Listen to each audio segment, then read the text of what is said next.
Il était une fois une petite fille, la plus jolie qu'on eût pu voir.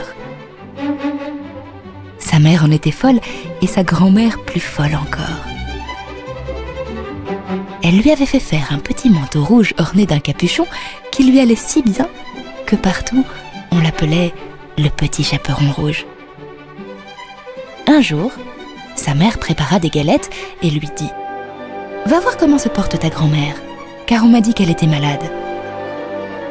Porte-lui une galette et ce petit pot de beurre. Sois bien sage en chemin et ne t'écarte pas trop de la route. » Le petit chaperon rouge promit et elle partit aussitôt pour aller chez sa grand-mère qui habitait de l'autre côté de la forêt.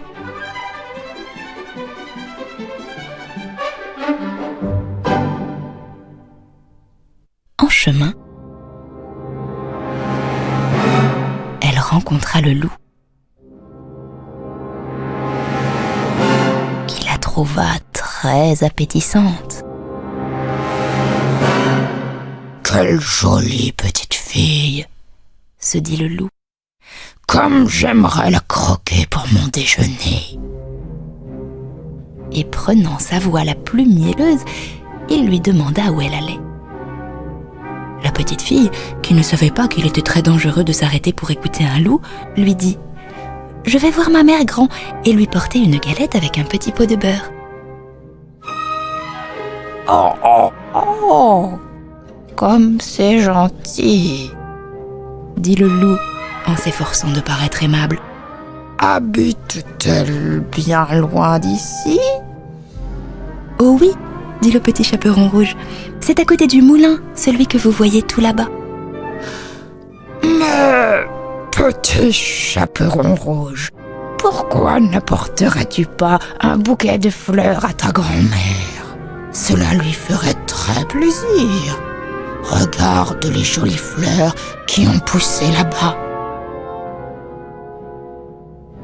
La petite fille trouva l'idée excellente, et tandis qu'elle s'éloignait du chemin pour courir après les papillons, le loup se mit à courir de toutes ses forces en direction du moulin.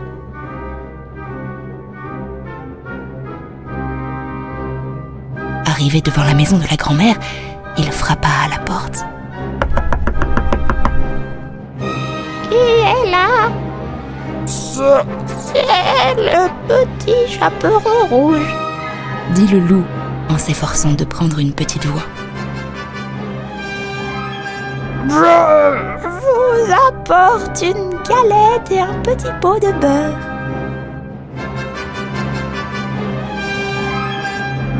La bonne grand-mère, qui était dans son lit, lui cria « Tire la chevillette et la bobinette, cher rat. » Le loup tira la chevillette et la porte s'ouvrit. Il se jeta sur la grand-mère et la dévora en un clin d'œil. Enfilant à toute allure la chemise de nuit et les lunettes de la grand-mère, le loup se coucha dans le lit et il attendit le petit chaperon rouge qui ne tarda pas à frapper à la porte.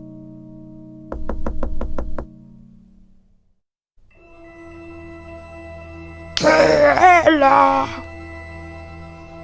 dit le loup. « C'est le petit chaperon rouge. »« Tire la chevillette et la bobinette, cher rat. » Le petit chaperon rouge tira la chevillette et la porte s'ouvrit. Le loup se cacha un peu plus sous les couvertures et il lui dit « Pose la galette et le petit pot de beurre et viens près de moi. » Le petit chaperon rouge s'approcha et elle fut bien étonnée de voir l'aspect de sa grand-mère. Elle lui dit « Grand-mère, comme vous avez de grandes oreilles. » « C'est pour mieux t'écouter, mon enfant. »« Grand-mère, comme vous avez de grands yeux. »« C'est pour mieux te voir, mon enfant. » vous avez de grandes dents. C'est pour mieux te manger, mon enfant. Et en disant ces mots, le méchant loup se jeta sur le petit chaperon rouge et il l'avala tout cru.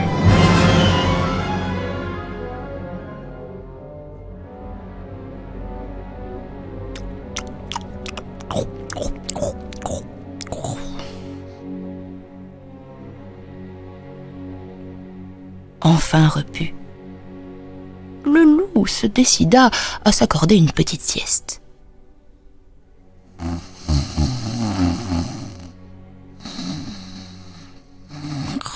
Le loup ronflait si fort qu'un chasseur qui passait par là l'entendit. « Mais comme c'est bizarre !» se dit le chasseur étonné. « Comme cette vieille femme ronfle fort, je vais aller voir si tout va bien. » Et il entra dans la maison. Le chasseur s'approcha du lit et découvrit le loup. Il sortit son fusil. Mais avant de tirer, il songea que peut-être le loup avait mangé la grand-mère. Alors, sans faire de bruit, il prit une paire de ciseaux et il ouvrit le ventre du loup. Le petit chaperon rouge sortit d'un bond et s'écria « Oh, comme j'ai eu peur ! Comme il faisait noir dans le ventre du loup !» Et en tendant la main, elle aida sa grand-mère à sortir à son tour. Puis, le petit chaperon rouge alla chercher de très grosses pierres et il en remplit le ventre du loup. Lorsqu'il se réveilla, le loup voulut s'enfuir, mais la pierre était tellement lourde qu'il retomba et mourut sur le coup. Alors, tout joyeux, le chasseur rentra chez lui. La grand-mère retrouva des couleurs en mangeant la galette avec un peu de beurre et le petit chaperon rouge se promit qu'à l'avenir, elle serait beaucoup plus raisonnable.